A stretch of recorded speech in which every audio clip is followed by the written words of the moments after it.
ज्ञान खंड में ज्ञान प्रचंड, तिथे नाद विनोद कोड आनंद। सरम खंड की बाणी रूप, तिथे घाड़ते घड़िए बहुत अनूप।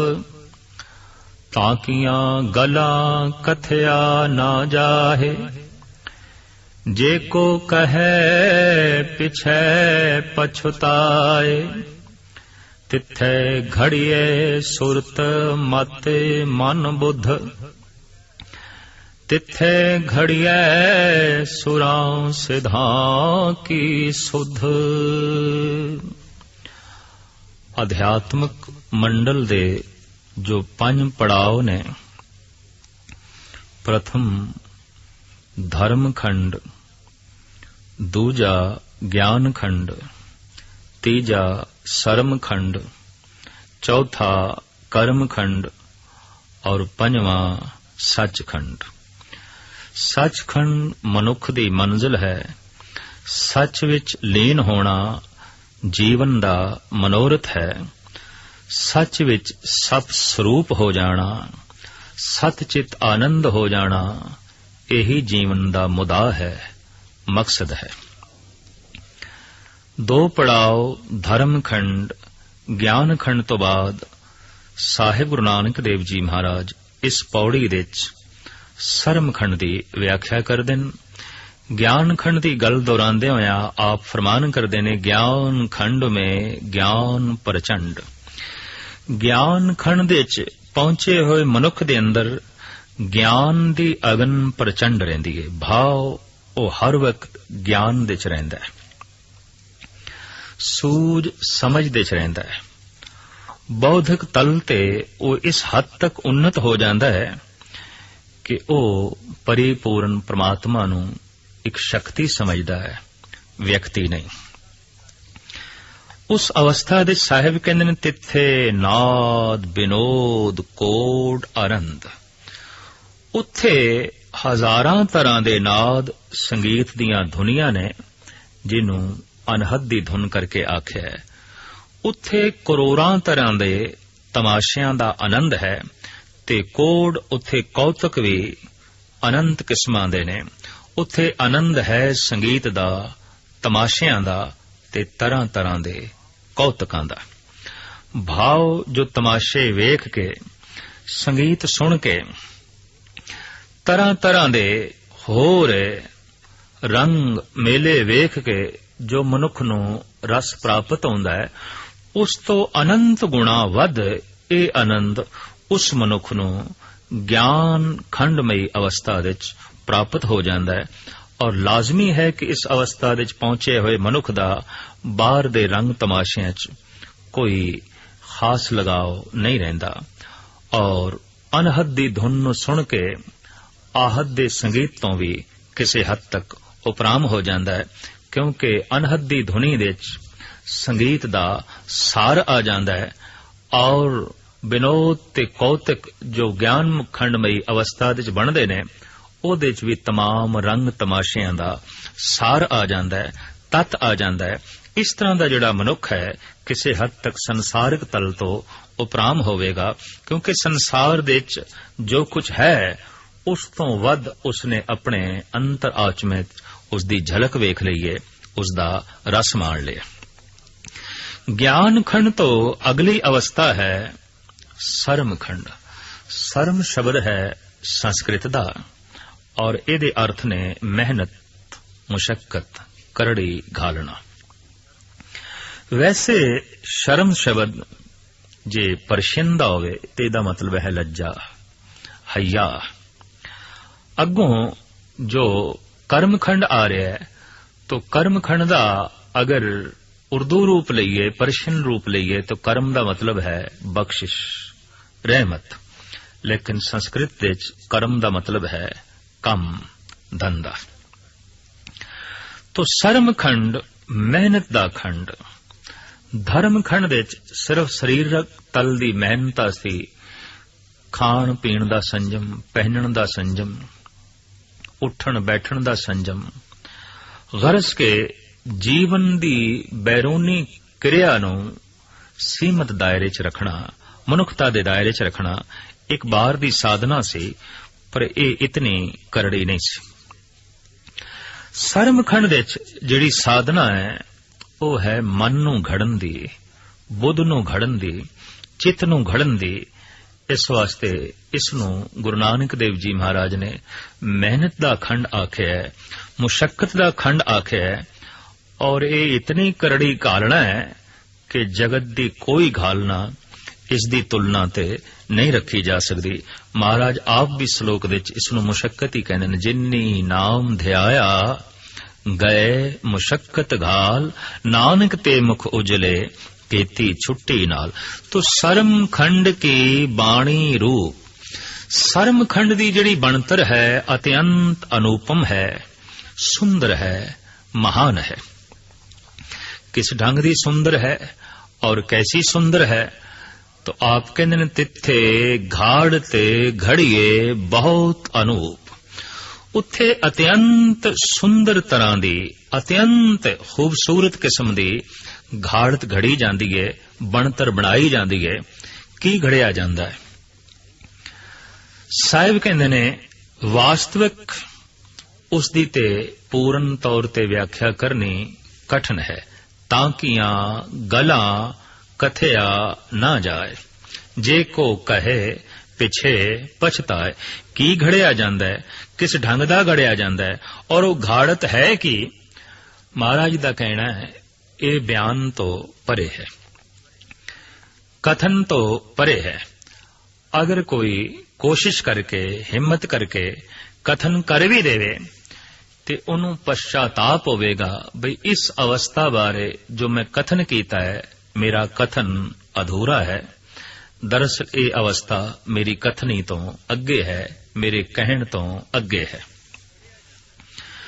तो की घड़िया जांदा है? फिर भी सतगुरुदेव जी महाराज जिक्र करते ने तिथे घड़िए सुरत मत मन बुद्ध। मनुख दा अंतिशकरण चार शक्तियां दा मजमूआ है, इकट्ठ है। मन बुद्ध चित्त आहं। इत्थे मन बुद्ध चित्त आहं विचार शक्ति, चेते शक्ति, फुरने शक्ति, सोचण शक्ति ये घड़ी जाती है।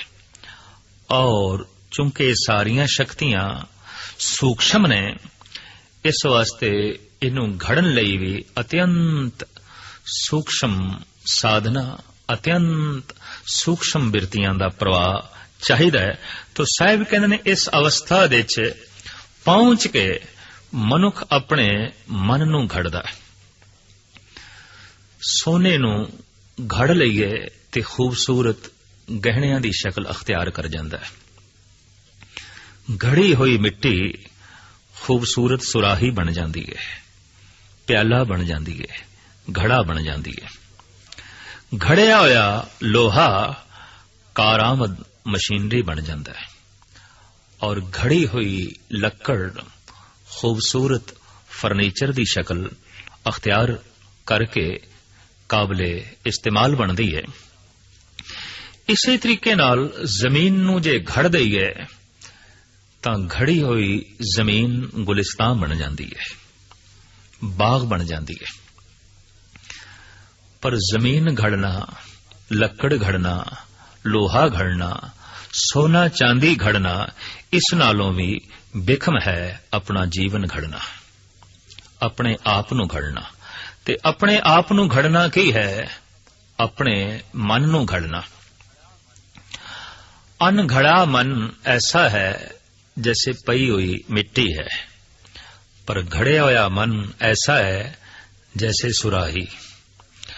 अनघड़या चित्त ऐसा है जैसे लोहा, पर घड़या होया चित्त ऐसा है जैसे कि कारामद मशीनरी दी शक्ल अख्तियार कर गया होवे। अनघड़या होया आहंग भाव ते मत ऐसी है जैसे अनघड़ी लक्कड़, अनघड़या पत्थर काबले दीद नहीं होंदा। पत्थर घड़ दईए ते घड़िया होया पत्थर ही महात्मा बुद्ध बन जाता है। ਸ਼੍ਰੀ ਰਾਮ ਬਣ ਜਾਂਦਾ ਹੈ, ਸ਼੍ਰੀ ਕ੍ਰਿਸ਼ਨ ਬਣ ਜਾਂਦਾ ਹੈ।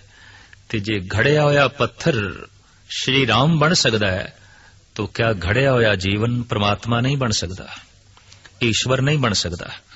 बदकिस्मती है बाहरों पत्थर नूं घड़ के ते पत्थर नूं भगवान बना देना भावें एक कला है, औखी है, लेकिन फिर भी इस तुलना ते सौखी है कि जीवन नूं ही घड़ के भगवान बना लेना, जिंदगी नूं ही घड़ के ईश्वर बना लेना, ये अत्यंत कठिन है। जैसे हर मनुख ते पत्थर नूं घड़ के भी भगवान नहीं बना सकता, हू बहु हर मनुख जीवन नूं घड़ के भी परमात्मा नहीं बना सकता। असी जिन्हां नूं कहने आ ये ते रब वर्गे ने, ये ते परमात्मा वर्गे ने, महज इस वास्ते कहने आ घड़े हुए ने, जिंदगी घड़ी गई। ते जिन्हां नूं असी कहने आ ते दैंत ने, ये ते पशु ने, तो समझ लो अनघड़े ने।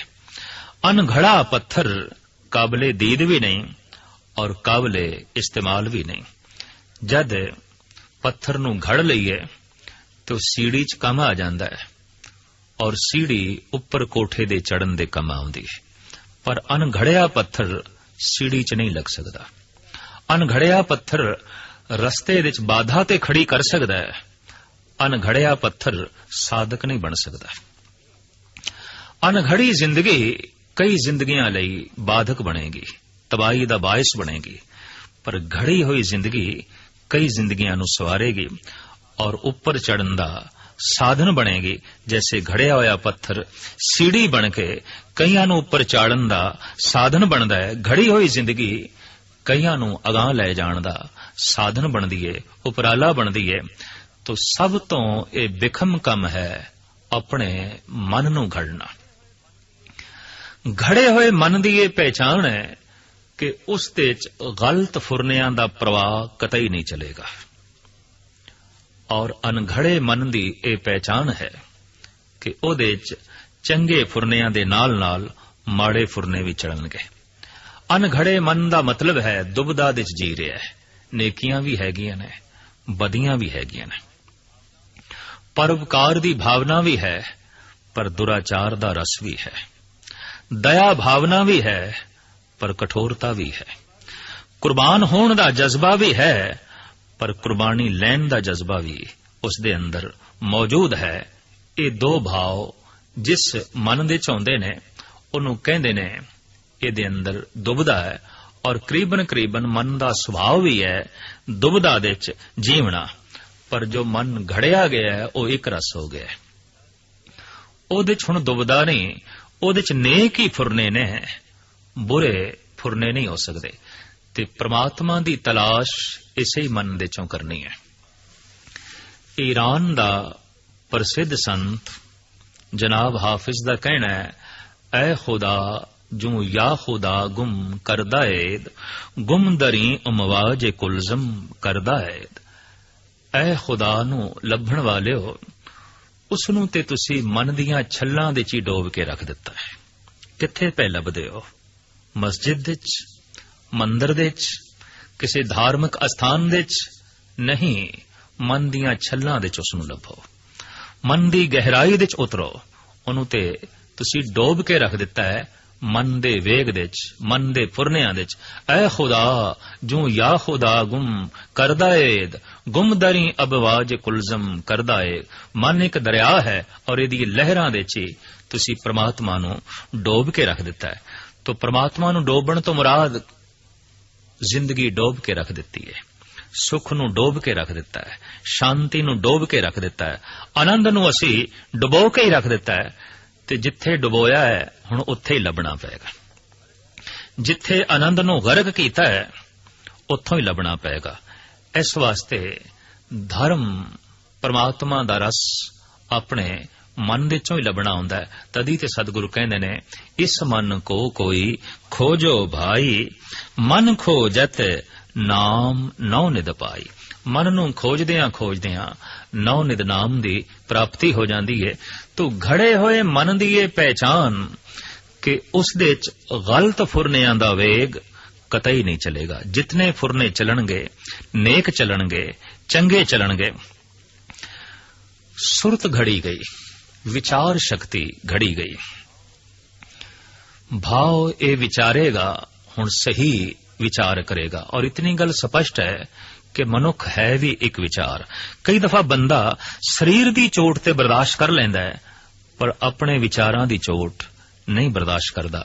ਬਈ ਇਸਨੇ ਮੇਰੇ ਵਿਚਾਰ ਨੂੰ ਸੱਟ ਮਾਰੀ, ਇਸਨੇ ਮੇਰੇ ਖਿਆਲ ਨੂੰ ਖੰਡਨ ਕੀਤਾ, ਇਸਨੇ ਮੇਰੇ ਵਿਚਾਰਾਂ ਦਾ ਖੰਡਨ ਕੀਤਾ।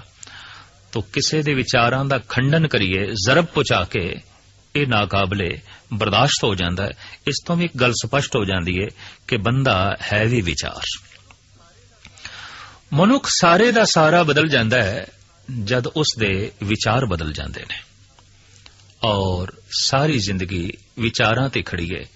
ਦੂਰ ਕਿਉਂ ਜਾਈਏ? ਹਿੰਦੂ ਹੋਣਾ ਇੱਕ ਵਿਚਾਰ ਹੈ, ਮੁਸਲਿਮ ਹੋਣਾ ਇੱਕ ਵਿਚਾਰ ਹੈ, ਈਸਾਈ ਹੋਣਾ ਇੱਕ ਵਿਚਾਰ ਹੈ, ਜੈਨ ਬੌਧ ਹੋਣਾ ਇੱਕ ਵਿਚਾਰ ਹੈ, ਸਿੱਖ ਹੋਣਾ ਇੱਕ ਵਿਚਾਰ ਹੈ। ਸਤਿਗੁਰੂ ਆਪ ਕਹਿ ਰਹੇ ਨੇ, ਸਿੱਖੀ ਸਿੱਖਿਆ ਗੁਰ ਵਿਚਾਰ। ਸਿੱਖੀ ਕੀ ਹੈ? ਗੁਰੂ ਦੀ ਵਿਚਾਰ ਦੇ ਮੁਤਾਬਕ ਜੀਵਣਾ। ਅੱਜ ਇੱਕ ਕਹਿੰਦਾ ਹੈ ਕਿ ਮੈਂ ਆਪਣਾ ਮਜ਼ਹਬ ਬਦਲ ਲਿਆ। ਹਿੰਦੂ ਸੀ, ਮੁਸਲਿਮ ਹੋ ਗਿਆ, ਮੁਸਲਿਮ ਸੀ, ਈਸਾਈ ਹੋ ਗਿਆ, ਈਸਾਈ ਸੀ, ਹਿੰਦੂ ਹੋ ਗਿਆ। तो की बदल गया? कोई हथ पैर बदल गए ने, मुंह मत्था बदल गया? कुछ भी नहीं बदलिया, सिर्फ विचार बदल गए ने। हिंदू होना एक विचार है, मुस्लिम होना एक विचार है, ईसाई होना एक विचार है, सिख होना एक विचार है, और इंज कह दइए शैतान होना एक विचार है, भगवान होना एक विचार है, दैत होना एक विचार है, देवता होना एक विचार है। मनुख दी सारी जिंदगी दा प्रवाह विचारां दे प्रवाह ते ही खड़ा है। और किसी मनुख नूं पढ़ना होवे ये की है तो फिर उसदे विचार ही पढ़ने पैणगे। उहदे रंग रूप नूं वेख के, उहदी जात पात नूं वेख के, उहदियां महल माड़ियां नूं वेख के, उहदी तन दी पोशाक नूं वेख के उहदी हकीकत दा अंदाजा नहीं ला सकदे की है। ये ते उदों पता चलेगा इसदे विचार की ने। ते विचार प्रगट होंदे ने बोल तो, बोलत ही पहचानिए साध असाध को थाट, अंतर की करनी सभे निक से मुख की बाट। जो कुछ मनुख दे अंदर है वो मनुख दे बोलां दे राही लाजमी प्रगट होंदा है। भावें अचेत अवस्था च भावें सुचेत अवस्था च जो कुछ अंदर है उन्हें छुपाया नहीं जा सकता। जो जी होए सो उगवे मौका कहा वाह। महाराज कहते ने जो कुछ अंदर सी वही जबान बयान कर देंदी है। अगर कोई मनुख ये आखे ऐ मित्रा ये जिहड़ी गल मैं आखी है ये मैं मूंहों ही आखी है, मेरे दिल दे च नहीं सी, मेरे अंदर नहीं सी, पर सतगुरु नहीं मनदे। कम से कम उस वक्त ते जरूर अंदर सी, अगर ना होंदी तो जबान बयान भी नहीं कर सकती सी, कह भी नहीं सकती सी। ये गल वखरी है हुण ना होवे अंदर, पर उस वक्त जरूर सी, तां ही जबान ने ऐसा आखे।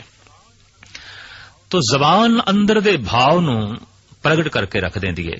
ते 5-10 दिन किसी दी संगत करिए ओदे विचार बंदा पढ़न दे समर्थ हो जाता है, क्योंकि ओदी बोल चाल, ओदी भाषा दे राही, ओदी कथनी दे राही ओदे विचार बार बार बार प्रगट होंदे ने। जिहड़ा बंदा 100 गालां कढ के ते एक गल करे तो इतनी गल ते स्पष्ट है कि ओदे अंदर जिन्ने विचार ने वो गालां दे नाल भरे हुए ने। तहजीब तो गिरी हुई इसदी आंतरिक जिंदगी है। 4 कौड़े बचन बोल के एक मिठा बचन बोले, इस तो उसदी मन दी अवस्था दा पता चलेगा। सो मन दी अवस्था विचारां दे वेग छुपाए नहीं जा सकते, ये बोलण तो लाजमी प्रगट होंदे ने। महाराज ते कहंदे ने बाबा बोलना क्या कहिए, जैसे राम नाम रव रहिए। बोलना है तो राम ही बोल, बोलना है तो राम बारे ही बोल, बोलना है तो उस ईश्वर दी होंद बारे ही बोल।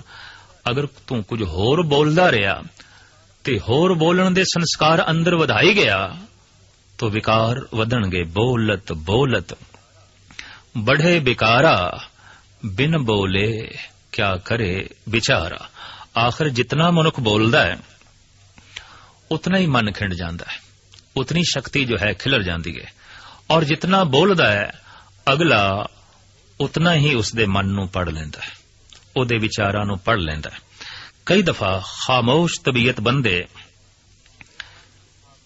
वो इस वास्ते खामोश नहीं होंदे कि उन्हां दी तबीयत दे च खामोशी है, उन्हां दे सुभाव दे च खामोशी है। वो इस वास्ते चुप होंदे ने कि बोलदियां साडे विचार अगला पढ़ लेगा, असी बोलांगे तो साडे सुभाव नूं पढ़ लेगा, असी बोलांगे तो साडी होंद नूं अगला पढ़ लेगा। इस वास्ते राजनीतिक घट बोलते हैं, महज इस वास्ते कि साडा कोई सुभाव ना पढ़ लवे, साडी कोई होंद नूं ना पढ़ लवे। और मैं ये भी अर्ज कर दिया, संत ज्यादा बोलते हैं, भगत ज्यादा बोलते हैं, ताकि सानू कोई पढ़ लवे और सानू पढ़ के अगला भी प्रेरणा ले लवे। एक एक भगत ने इतनी इतनी शायरी लिखी है, इन्ने इन्ने ग्रंथ लिखे ने, और इतनियां सभावां दे च ओ बोले ने जितना के सारी मनुखता भी कोशिश करे तो इतना नहीं बोल सकेगी। इन्ना ओ बोले ने, इतना ओ लिख गए ने, इतना ओ कथन कर गए ने, कारण कि अंदर जो कुछ सी कंचन ही कंचन सी, सुगंधी ही सुगंधी सी। अंदर जो कुछ सी चानना ही चानना सी। हुण चंदन नूं कह दईए तू अपनी महक अपने अंदर रख, ते जो अंदर रखे तो चंदन चंदन ही नहीं, फिर खत्म, ओदी ते होंद ही खत्म हो गई। चंदन चंदन इस वास्ते है कि जिहड़ी शीतलता ते सुगंधी उसदे कोल है उहनूं लुटाई जांदा है, लुटाई जांदा है। और गजब दी गल यह है कि लुटांदियां भी खत्म नहीं होंदी। सूरज नूं कह दईए ए तू किरणा ते ए रोशनी अपने अंदर रख, अगर ये रोशनी ते किरणा नूं अपने अंदर समेट लवे तो सूरज ते सूरज ही नहीं है। ईश्वर तो प्राप्त कीता होया ज्ञान ते रस भगत छुपा के रख लवे, संत छुपा के रख लवे तो संत संत ही नहीं है, भगत भगत ही नहीं है। इस वास्ते भगत किधरे बोले ने उपनिषदां दे राहीं, गीता दे राहीं, किधरे बोले ने भगत अपनी बाणी दे राहीं, अपने कलाम दे राहीं, किधरे बोले ने मोहम्मद साहब अपनी आयतां दे राहीं, और किधरे बोले ने गुरु नानक गुरु गोबिंद सिंह जी महाराज अपने महान शब्दां दे राहीं। और बहुत बोले ने, बोलदे ही गए ने, बोलदे ही गए ने, ताकि ये महक जितनी दूर तक खिलर सके, लोकी मुअत्तर हो सकन, फैज़याब हो सकन, और जगत नूं सही मायनिਆਂ विच धार्मिक जीवन उपलब्ध हो सके। तो बोलना अगले दे विचारां नूं पढ़ना है।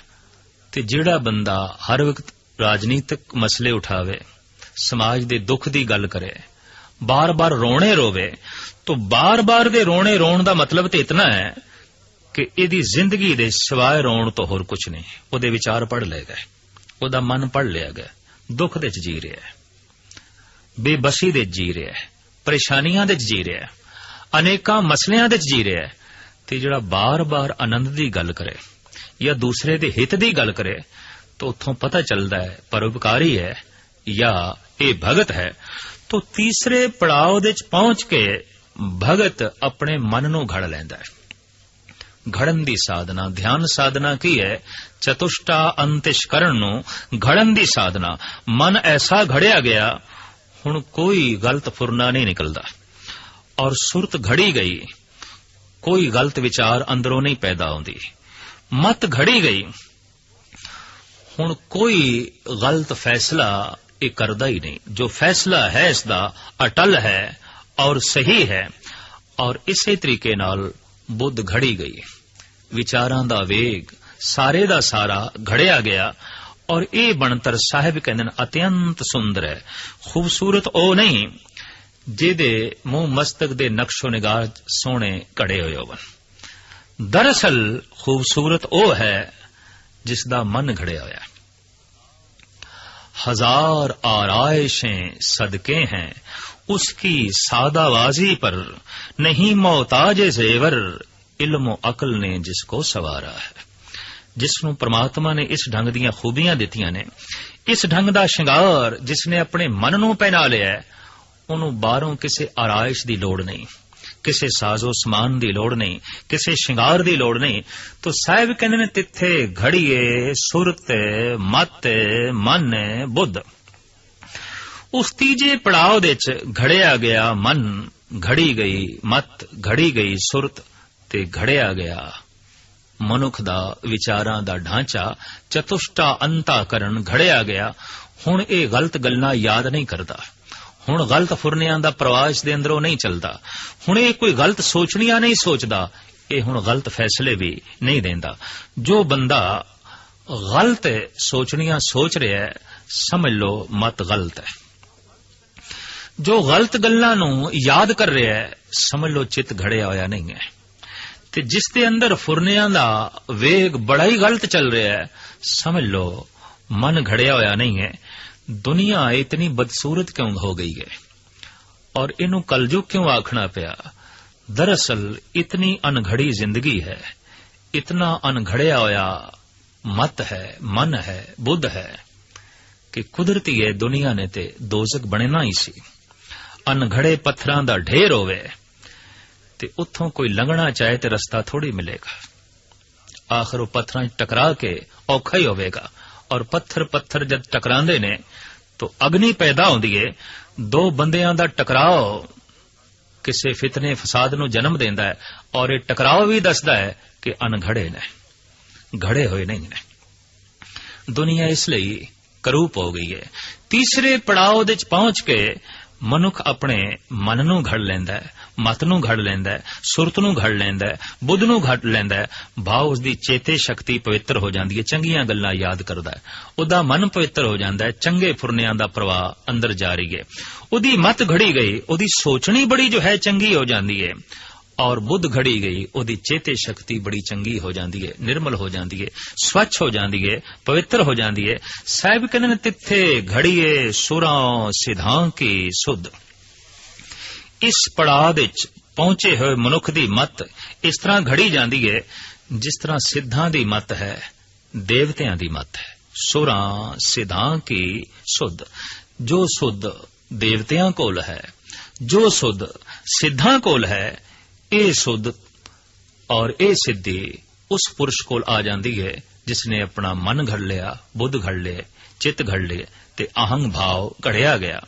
ਇਸ ਤਰ੍ਹਾਂ ਦੇ ਬੰਦੇ ਨੂੰ ਹੀ ਕਹਿੰਦੇ ਨੇ ਇਹ ਸਿੱਧ ਪੁਰਸ਼ ਹੈ ਔਰ ਇਸ ਤਰ੍ਹਾਂ ਦੇ ਮਨੁੱਖ ਨੂੰ ਹੀ ਕਹਿੰਦੇ ਨੇ ਇਹ ਸੁਰ ਹੈ, ਦੇਵਤਾ ਹੋ ਗਿਆ, ਮਹਾਨ ਹੋ ਗਿਆ।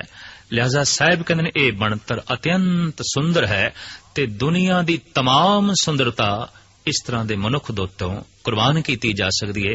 ਜਦ ਕੋਈ ਆਪਣਾ ਮਨ ਘੜਦਾ ਹੈ ਵਾਕਈ ਸੁੰਦਰ ਹੋ ਜਾਂਦਾ ਹੈ। ਇਹੀ ਕਾਰਨ ਹੈ ਕਿ ਇਸ ਤਰ੍ਹਾਂ ਦੇ ਪੁਰਸ਼ਾਂ ਨੇ ਪਰਮਾਤਮਾ ਨੂੰ ਵੀ ਕਿਹਾ ਬਹੁਤ ਸੁੰਦਰ ਹੈ, ਬਹੁਤ ਸੁੰਦਰ ਹੈ। ਸਤਿਅਮ ਸ਼ਿਵਮ ਸੁੰਦਰਮ ਜਾਂ ਸਤ ਸੁਹਾਣ ਸਦਾ ਮਨ ਚਾਓ, ਤੂੰ ਬਹੁਤ ਸੁੰਦਰ ਹੈ, ਬਹੁਤ ਸੁੰਦਰ ਹੈ। ਤਾਂ ਸਾਹਿਬ ਕਹਿੰਦੇ ਨੇ ਇਹ ਬਣਤਰ अत्यंत खूबसूरत है। सरम खंड की बाणी रूप तिथे घाड़त घड़िए बहुत अनूप। अत्यंत अनूपम और बहुत खूबसूरत ये घाड़त तीसरी अवस्था दे भाव सरम खंड दे घड़ी जाती है।